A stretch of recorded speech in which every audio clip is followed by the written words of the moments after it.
Hello guys, আজ তোমাদেরকে দেখাবো যে লাইট রুমে ম্যানুয়ালি কিভাবে ফটোর কালার গ্রেডিয়েন্ট করতে হয়। আর কালার গ্রেডিয়েন্টের জন্য অনেক প্রিসেটও আছে, এর আগের টিউটোরিয়ালে দেখিয়েছি এবার, এবং প্রিসেটগুলো কোথা দিয়ে ডাউনলোড করবে, ইনস্টল করবে বা পাবে, সেসব টিউটোরিয়ালগুলো আসতে চলেছে লাইফে। তো আজকে দেখাবো যে ম্যানুয়ালি কিভাবে ইমেজের কালার গ্রেডিয়েন্ট করা হয়, কোন কালার কোথায় দেওয়া হয় বা সেটা কিভাবে কাজ করে, এইসব ডিটেলস গুলো তোমাদেরকে দেখাবো এবং আলোচনা করব। আর এই ভিডিওর মধ্যে বলা থাকবে যে তোমরা অ্যাডোব ফটোশপে ব্রাশ টুল, স্ন্যাপ এবং লাইট রুমের কালার গ্রেডিয়েন্ট প্রিসেটগুলো কোথা থেকে ফ্রিতে ডাউনলোড এবং কিভাবে ইনস্টল করবে বা কোথা থেকে পাবে, সেটা এই ভিডিওর মধ্যেই বলা থাকবে। তোমরা সেখান থেকে স্ন্যাপ, টুলবার্স, ব্রাশ টুলের যে ডিজাইনগুলো হয়, আগের ভিডিও দেওয়া আছে, দেখে নেবে। ওই রকম ধরনের স্ন্যাপ টুলগুলো বা ব্রাশ টুলগুলো পেয়ে যাবে, যেটা বহু টাকা দিয়ে পারচেস করতে হয়, সেটা তোমরা ফ্রিতেই পেয়ে যাবে। তো এই ভিডিওর মধ্যে বলে দেবো যে সেটা কোথা থেকে কিভাবে ডাউনলোড করতে হবে। আর ইনস্টল করাটা তো খুবই সোজা, ইনস্টলেরও ভিডিও দেওয়া আছে, তোমরা ওই ভিডিওগুলো দেখে নেবে, নিলে বুঝতে পেরে যাবে। তো চলো তাহলে সময় না নষ্ট করে শুরু করা যাক। আর যদি ভিডিওটা ভালো লেগে থাকে তাহলে লাইক, শেয়ার, কমেন্ট অবশ্যই করো। প্রথমে আমি যে ছবিটা নিয়েছি এটা র ছবি। র ছবি মানে কি, মানে ক্যামেরাতে আমরা কোনো ক্যামেরাতে ডাইরেক্ট যে ছবিটাকে শুট করবো সেটা হচ্ছে র ছবি।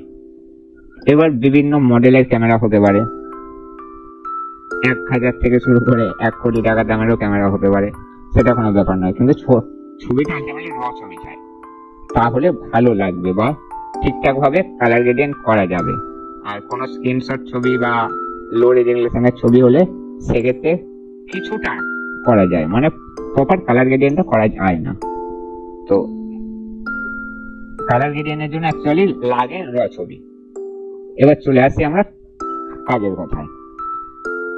প্রথমে দেখো এখানে আছে কি বেসিক, এই বেসিকটাতে যাবো আগে।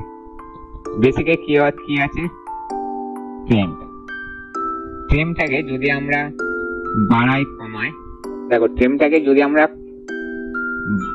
বাড়াই তাহলে দেখো ছবিটা ব্লু হচ্ছে, কারণ এপারটা ব্লু। আর যদি আমরা এটাকে এপারে নিয়ে যাই ছবিটা ইয়েলো হবে। তো আমরা ছবি অনুযায়ী ট্রেমটাকে রাখবো। যেহেতু একটু ব্লুর প্রয়োজন আছে, আমরা একটু ব্লু দিলাম। টিউন 10, এটা টেম্প, এটা 10, এটা টেম্প, এটা 10। 10টাকেও একটু কমাবো, যেহেতু আমাদের দেখো ব্যাকগ্রাউন্ডে সবুজ আছে। এবার আমি যদি অনেকটা কমাই তাহলে ছবির সমেত সবুজ হয়ে যাবে। 10টাকে যদি আমরা কমাই সবুজ হবে, কিন্তু এটা যদি আমরা প্রিপেল করি তাহলে আমাদের যে মেন সাবজেক্টটা, মানে আলটিমেটলি ইমেজটা, এই ম্যান এবং উম্যানের যে ইমেজটা, এটা হচ্ছে আমাদের সাবজেক্ট, আর পিছনটা হচ্ছে ব্যাকগ্রাউন্ড। তো আমরা 10টাকে একটু বাড়াবো আর 10টাকে একটু কমাবো, তাদের ছবিটা উজ্জ্বল হবে। এক্সপোজার মানে এক্সপোজারটা কি, লাইট। এখন একদম এক্সপোজার কমিয়ে দিলে লাইট চলে গেল, আবার বাড়িয়ে দিলে ফুল লাইট হয়ে গেল। এবার লাইটটাও আমরা পরিমাপ মতো দেবো ছবি অনুযায়ী, যে আমি এখানে যে পার্সেন্টেজ করব সব ছবিতে যে সেই পার্সেন্টেজ করতে হবে তা নয়, সেটা ছবির ওপর কিন্তু ডিপেন্ড করে। আমি এক্সপোজারটা একটু কমিয়ে দেবো, কারণ যেহেতু এক্সপোজারটা অনেকটা হাই হয়, ছবিটা একটা হোয়াইট স্পট হয়ে যাচ্ছে। এক্সপোজারটা একটু কমিয়ে দেব, অনেকটা কমে গেছে, এই থাকলো। এইবার আমরা কন্টেন্টটাকে যদি আমরা কমিয়ে দিই তাহলে কি হবে, ছবির মধ্যে ডার্ক ভাব চলে আসবে। আমরা কন্টেন্টটাকেও একটু বাড়িয়ে দেবো যাতে ছবির মধ্যে ডার্ক ভাবটা না থাকে। দেখো এবার কি আছে, হাইলাইটটা কিন্তু পুরো ছবির লাইট। দেখো কমিয়ে দিলে ব্যাকের লাইট কমে গেল, বাড়িয়ে দিলে ব্যাকের লাইট বেড়ে যাবে। তো আমরা ব্যাকের লাইটটা কমিয়ে দেব, সেটা ছবির উপর ডিপেন্ড করে, কিন্তু এই রেখে দেবো। এবার ধরো এটা শ্যাডো, শ্যাডো কোনটা? এই যে ব্ল্যাক অংশগুলো আছে ছবির মধ্যে, যত ব্ল্যাক অংশ আছে এটা হচ্ছে শ্যাডো, মানে যে ছায়া অংশটা পড়ে সেটা হচ্ছে শ্যাডো। তো আমরা এই শ্যাডোটাকে একটু বাড়িয়ে দেব, তাহলে কি হবে, যেখানে যেখানে শ্যাডো আছে শ্যাডো গুলো হালকা হয়ে যাবে, মানে বেশি শ্যাডো আর থাকবে না ছবির মধ্যে। আচ্ছা, তারপরে কি আছে হোয়াইট। হোয়াইটটা কি হয়? হোয়াইটটা হচ্ছে দেখো ছবির একে যে হোয়াইট আছে, মানে ছবির ব্যাকগ্রাউন্ডে যে লাইট কালার আছে, মানে সাবজেক্টটা বাদে অবজেক্টটা, এই সাবজেক্ট কি অবজেক্ট কি আমি কিন্তু আগের ফটোশপের ভিডিওতে ভালো করে বুঝিয়েছি, তোমরা ভালো করে ভিডিওগুলো দেখবে, দেখলে বুঝতে পারবে সাবজেক্ট কি বলে, কাকে বলে, অবজেক্ট কাকে বলে, অবজেক্টের কাজ কি, সাবজেক্টকে কাজ কি, সাবজেক্টকে নিয়ে কি করা যায় আর অবজেক্টকে নিয়ে কি কি করা যায় সেসবগুলো দেওয়া আছে। তো আমি এই ব্যাকগ্রাউন্ডের লাইটটাও একটু হোয়াইট যেটা আছে হোয়াইটটা কমিয়ে দেব, এতটা কমানো যাবে না কারণ ছবি অনুযায়ী 29 মাইনাস করেছি, 29 করা যাবে না, 9/40 পর্যন্ত করে দিতে পারে। এবার ব্ল্যাকটা কোথায় কাজ করবে? যত ব্ল্যাক অংশ আছে সেখানটা। আমি ব্ল্যাকটাকে বাড়াবো, মানে ব্ল্যাকটা আমার ছবির মধ্যে কম থাকবে, মাইনাস করে দিলে বেশি থাকবে, প্লাস করলে ব্ল্যাক অংশগুলো কম হয়ে যাবে। দেখো যেটা সোজা বাংলা ভাষায় বলে আর কি হলো। এইখানে আর কিছু করার দরকার নেই, এই সবগুলোতে কিছু করার দরকার নেই, এটা ছবির উপর ডিপেন্ড করা হয়। তো এই ছবিটার উপরে, মানে এই ফটোটার উপরে যেটা আছে এখানে এইগুলো কিছু করার দরকার পড়ে না। আমরা যদি এটাকে বাড়াই, দেখো ছবির ব্যাকগ্রাউন্ড ব্লার হয়ে যাবে, হ্যাঁ ক্লিয়ারিটি, হ্যাঁ আচ্ছা ক্লিয়ারিটিটা আমি এখানেও একটু দিয়ে দিলাম, দিয়ে দেখাবো ছবিটা কেমন আছে। ধরো আমরা 5 করলাম,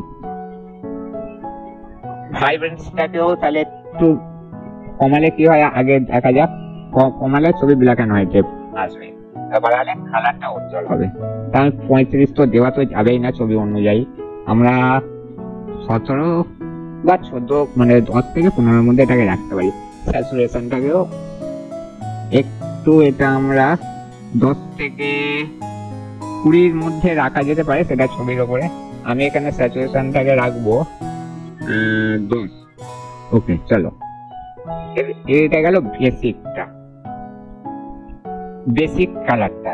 এইবারে আসবো আমরা এই টেন কনভার্সটা, এটা এখন দরকার নেই, এসবগুলো আমি লাইভে দেখাবো পুরোটা। এবারে জাস্ট এটাতে একটা ফটো ম্যানুয়ালি কালার গ্রেডিয়েন্ট কিভাবে করা হবে কেমন ছবির উপর সেটা। এবার দেখো HSL অনেকে এটা কালার মোডে রেখে দেয়, আবার অনেকে B&W মোডে রাখে। তো এটাকে HSL এর রাখলে সব থেকে সুবিধা, মানে কালার গ্রেডিয়েন্টটা করতে সুবিধা হয়। আমি HSL এ রেখে হিউটার কাজ কি? হিউটা হচ্ছে তোমার, দেখো হিউটার কাজ হচ্ছে ছবির মধ্যে যে রেড, সাবজেক্টে যে রেডটা থাকবে, সাবজেক্টে যেখানে যেখানে কালার রেড, যেখানে রেড কালার থাকবে, তো এই সাবজেক্টের মধ্যে রেড কালার আমার কোথাও নেই, শুধু এই ড্রেসটা আছে আর এই সামনে যেটা কিছু একটা দেখা যাচ্ছে এটা আছে। তো আমরা যদি এই রেডটাকে বাড়াই, দেখো ড্রেসের কালারটা পরিবর্তন হচ্ছে, ড্রেসের কালারটা, তো ড্রেসের কালারটাকে আমরা একটু ডিপ করে দিতে পারি এটা দিয়ে। এই আমি মাইনাসে করে দিলে এটা ডিপ হবে, দেখো এই মাইনাসে। তো এতটা মাইনাস করাটা ঠিক নয়, তাহলে এর যে অরিজিনাল কোয়ালিটিটা চলে যাবে। আমরা -6 করে দিলাম। এবার কি আছে? অরেঞ্জ কালার কোথায় আছে? দেখো মানে সাবজেক্টের মধ্যেও আছে অরেঞ্জ, আবার অবজেক্টেও আছে।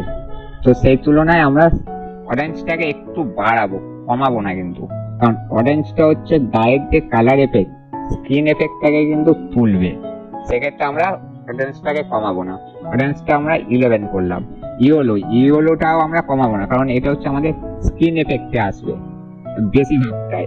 আমরা এটাকে 10 করে দেবো। গ্রিন, এবার গ্রিন এখানে কোথায় আছে? ব্যাকগ্রাউন্ডে কিন্তু গ্রিন আছে।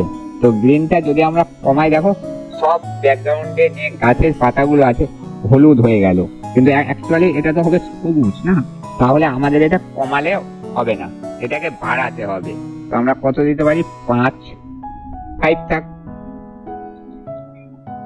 আচ্ছা, অ্যাকোয়া মানে এটা জলের কালার, এখানে কিন্তু কোনো জল নেই, সেহেতু দেখো কালারটাও কিন্তু কোনো কাজ করছে না বা করবেও না। তাহলে আমরা অ্যাকোয়াটাকে ছেড়ে দেবো, অ্যাকোয়া আমাদের দরকারই নেই, অ্যাকোয়াটা বাই ডিফল্ট যেমন ছিল করে দেবো। ব্লু, এখানে কিন্তু ব্লু আছে, এখানে কিন্তু ব্লু আছে, তো ব্লুটা আমরা যদি কমিয়ে দিই, দেখো ব্লু কোনটা ছিল, শাড়ির কালারটা, শাড়ির কালারটা কিন্তু অন্যরকম হয়ে গেল। তো আমরা ব্লুটাকে খানিকটা দেব, এই 7, তো এটাকে আমরা আগে ডিফল্ট করে দিই, দিয়ে এটাকে আমরা 10 দিয়ে দিলাম। পিপেল, পিপেলের কালার কিন্তু এখানে অ্যাকচুয়ালি নেই বললেই চলে, শাড়ির মধ্যেই পিপেলটা আছে, যার কারণে শাড়ির কালারটা চেঞ্জ হয়ে যাচ্ছে। এটাকে আমরা যেহেতু ব্লু 10 করেছি, এটাকে আমরা 3-4 করতেই পারি, 7 দেওয়ার দরকার নেই, 4 থাক। এবার ম্যাজেন্টা, এই ম্যাজেন্টা কালারটা কোথায় আছে, এটা কিন্তু কোথাও নেই, এই ইমেজের মধ্যে কোথাও নেই, তো এটাকে ডিফল্ট করে ছেড়ে দাও। এইবারে আসবো স্যাচুরেশন। স্যাচুরেশনটা কি, যতগুলো কালার আছে তাকে হাইলাইট করা এবং তাকে অফলাইট করা। তাহলে আমরা রেডটাকে যদি এখন বাড়াই, দেখবে রেড হাইলাইট হচ্ছে, রেড হাইলাইট হলো। তো আমরা স্যাচুরেশনটার মধ্যে দিয়ে কিন্তু অ্যাকচুয়ালি কালার গ্রেডিয়েন্টটা কিন্তু স্যাচুরেশনটা মেন, স্যাচুরেশন যদি আমরা কমিয়ে দিই সেটা ছবি অনুযায়ী সেই কালারটা ততটাই এফেক্ট করবে। তো আমরা রেডটাকে একটু তুলবো, 5, 10 থাক। অরেঞ্জ মানে কোনটা, যেটা গায়ের কালার এবং ব্যাকগ্রাউন্ডের কালার ছিল, অরেঞ্জটাকে আমরা 10 থাক। আচ্ছা, ইয়েলোটা 5, 5, 5, 5। গ্রিনটাকে আমরা কি করবো, কমাবো না বাড়াবো? গ্রিনটাকে আমরা কিন্তু বাড়াবো, কমালে কিন্তু ডার্ক হয়ে যাবে গ্রিন কালার যেখানে আছে। দেখো গ্রিনটা আমরা 11 না করে আমরা এটা 7-8-এর মধ্যে রাখার চেষ্টা করবো, মানে ফটো অনুযায়ী 4, 7। আচ্ছা, অ্যাকোয়া তো নেই এখানে, এই অ্যাকোয়া তো কোনো কাজই করবে না এখানে, যেহেতু জলের কোনো কালারই নেই। ব্লুটাকে আমরা যদি বাড়াই, এখন দেখা যাবে হয়তো স্কাইটা ব্লু হবে, দেখো স্কাইটা হয়তো ব্লু হবে, কারণ স্কাইয়ের মধ্যে ব্লু ব্লু ভাব আছে। দেখো আমরা এটাকে 10 রেখে দেবো। পিপেলের স্যাচুরেশনটা 7 থাকবে, পিপেল বেশি বাড়ানো যাবে না, তাহলে কি হবে, অনলি ফর শাড়ির উপর যেহেতু পিপেল আছে কালারটা ডার্ক হয়ে যাবে, মানে হাইলাইটটা বেশি হয়ে যাবে ছবির থেকে। তো এটাকে আমরা 5, এটা নাও দিলে হবে, কারণ এই কালারটা এখানে সেই রকম নেই। এবার কি, লুমেট্রিকটা হচ্ছে পুরোটা বাড়াবে, মানে পুরো একই কালার যেখানে যেখানে আছে পুরোটা একটা এফেক্ট দেবে। তো দেখো লুমেট্রিক আমরা যদি কম করি তাহলে যে স্যাচুরেশন আর হিউ থেকে যে কালারটা দিয়েছি সেটা ডিপ হবে, আর যদি হাই করি সেটা একটা সাদা স্পটে আসবে। তো আমরা লুমেট্রিকটাকে, রেড কালারটাকে মাইনাসে রাখবো 10, অরেঞ্জটাকে একটু হাই করে দেবো যাতে স্কিন কালারটা চেঞ্জ না হয়, একটা পারফেক্ট জায়গায় আছে। ইয়েলোটাকেও একটু হাই করবো, ওটা যদি 10 দিই এটা 5 দেবো, বা এটাও করা যায়, অরেঞ্জটা 5 দিয়ে ইয়েলোটা 10 দেওয়া যায়, দিলে কেমন দেখা যায়। এটাকে 6 করলাম, এটাকে 10 করবো।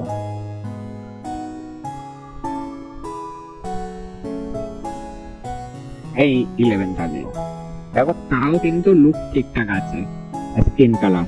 এবার গ্রিনটা যদি আমরা কমাই, পিছনের ব্যাকগ্রাউন্ডে যে গ্রিনটা আছে সেটা ডিপ হবে, মানে আরো লাইট দেবে, কিন্তু আমরা যদি বাড়াই একটা সাদা স্পট আসবে। তো আমরা গ্রিনটাকে বাড়াবো না, আমরা মাইনাসে রাখবো, মানে কমাবো, 10, 20 কাছে থাক।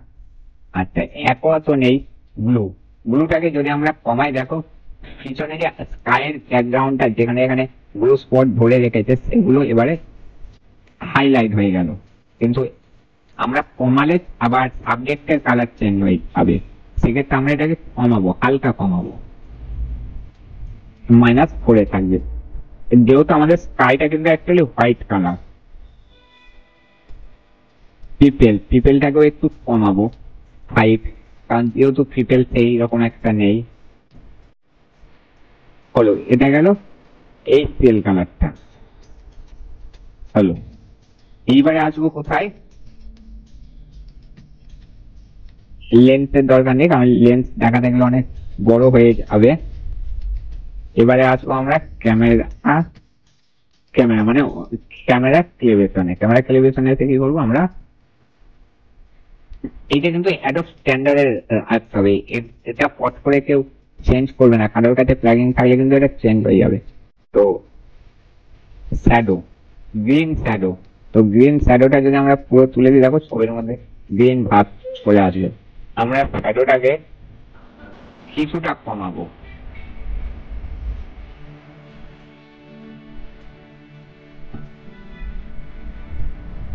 -10। রেড প্রাইম মানে অল কালার, কিন্তু রেড প্রাইমটা কমালে দেখো কেসের কালারটা অন্য কালার চলে আসবে। রেড প্রাইমটাকে আমরা তাহলে একটু বাড়াবো, তো 5 থাকলো। এই স্যাচুরেশন, স্যাচুরেশন আমরা কমিয়ে দিলে হোয়াইট হয়ে যাবে, স্যাচুরেশনটা একটু বাড়াবো, 12, এটা আমরা 8%। গ্রিন, গ্রিনটাকে আমরা এখান থেকে কমাবো, কমালে কি হবে, পিছনের ব্যাকগ্রাউন্ডের মধ্যে যে গাছের পাতাতে যে কোনো রোদের আলো একটা পড়ছে সেটাই উজ্জ্বল হবে, মানে এটা ক্যামেরার রর মধ্যেই পড়ে। এবার হচ্ছে স্যাচুরেশন, এটা হচ্ছে গ্রিনের স্যাচুরেশন। গ্রিনের স্যাচুরেশনটা একটু কমিয়ে দেবো কারণ গ্রিনের স্যাচুরেশন আমাদের এত হাই লেভেলের দরকার নেই। দেখো এবারে মনে হচ্ছে যেন যে ব্যাকগ্রাউন্ডে যে সূর্যের এফেক্টটা, সানলাইট এফেক্টটা কিন্তু পুরোটা উঠেছে, মানে যতটা পড়ছিল ঠিক ততটাই এসেছে। আচ্ছা, ব্লু তো আছে, ব্লুটা আমরা আর কিছু করবো না কারণ যেহেতু এখানে ব্লু কালারটা অত্যাধিক হাই হয়ে যাবে আরে যদি আমরা করি।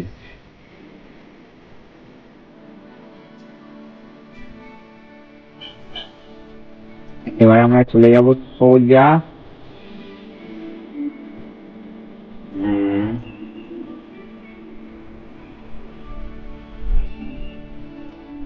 এবারে আমরা যাব টোন কাট, টোন কাটতে আমরা যদি এই রকম জায়গায় ঘুরে বাড়াই তাহলে দেখো লাইট আপ ডাউন হবে, মানে হাই হবে লো হবে, আমরা কিন্তু ধরতে পারবো না, সেই কারণে আমরা এখানে ধরবো না। টোন কাটটার আমরা কাট করবো এখান থেকে, হাইলাইট, লাইট, ডার্ক আর শ্যাডো, টোনের কাজ এই কটায়। তো হাইলাইটটা আমরা কমিয়ে দেখি কেমন আছে, হাইলাইট কমালে ছবির মধ্যে শ্যাডো উঠছে, তো হাইলাইটটা আমরা একটু বাড়াবো, যেহেতু আমরা এই এক্সপোজারটাকে কমিয়ে এসেছিলাম সেহেতু আমাদের হাইলাইটটাকে বাড়াতে হবে। আচ্ছা, লাইট, আমরা লাইট ওখানে বাড়িয়েছিলাম কিন্তু এখানে কমাবো, এখানে যদি না কমাই ছবি কিন্তু একটা উপরে একটা স্পট চলে আসবে। লাইটটা আমরা 10, এই 11-এ থাকলো। ডার্ক, ডার্কটা আমরা ছবি অনুযায়ী এটাকে একটু কমাবো কারণ যেখানে যেখানে ডার্কনেস গুলো আমাদের দরকার বা আছে ছবির মধ্যে সেগুলো কিন্তু একদম হালকা হয়ে গেছে, সেক্ষেত্রে ডার্কটাকে একটু বাড়ালে ছবিটা ভালো লাগবে। 12, 7। স্যাচুরেশন, এই স্যাচুরেশনটা মানে এই তিনটের হাইলাইট, লাইট আর ডার্কের স্যাচুরেশন, এটাকে আমরা একটু কমাবো, আমরা বাড়াবো না, এটাকে কমাবো, -5। ওকে, চলো, এখানে আর কিছুই নেই, এটা হচ্ছে ম্যানুয়ালি। এবার এখানে আরো আছে যেটাকে মানে ছবিটাকে অনেকটাই প্রফেশনাল মুডে কনভার্ট করবে। এবার সেই রকম টিউটোরিয়াল যদি আমি পুরোটা দেখাতে যাই ভিডিওটা অনেক লং হবে, ওই জন্য ফটোশপ এবং লাইট রুমে এই দুটোরই আমি একটা লাইভ নিয়ে আসবো খুব তাড়াতাড়ি, ওই লাইভে পুরো ডিটেলসটা তোমরা বুঝতে পারবে যে কম সময়ের মধ্যে কিভাবে আমাদেরকে করতে হয়, মানে লাইট রুমের মধ্যে একটা খুব প্রফেশনাল গ্রেডিয়েন্ট, কালার গ্রেডিয়েন্ট করা যেতে পারে। আর যেটা বলেছিলাম যে ওগুলো কোথা দিয়ে ডাউনলোড করবে, স্ন্যাপ এবং ব্রাশ টুলে, এইগুলো ওইগুলোর জন্য লাইভ আসবে, ওই লাইভেই শুধুমাত্র ওগুলো দেওয়া হবে, আর ওটা দেওয়া হবে 7 দিন। 7 দিন পরে লিঙ্কটা আর কাজ করবে না। তো তোমরা লাইভটার জন্য ওয়েট করো, লাইভ হওয়ার আগে পোস্ট অ্যাড করে দেওয়া হবে যে কবে কোন সময় থেকে লাইভ শুরু হবে। তো চলো, আজকের সাবজেক্ট যদি ভালো লেগে থাকে তাহলে ভিডিওতে লাইক করো, সাবস্ক্রাইব করো, আর বন্ধুদেরকে শেয়ার করো। তুমিও উপকৃত হও, তারাও উপকৃত হোক। দেখা হচ্ছে নেক্সট ভিডিও। সুস্থ থেকো, ভালো থেকো।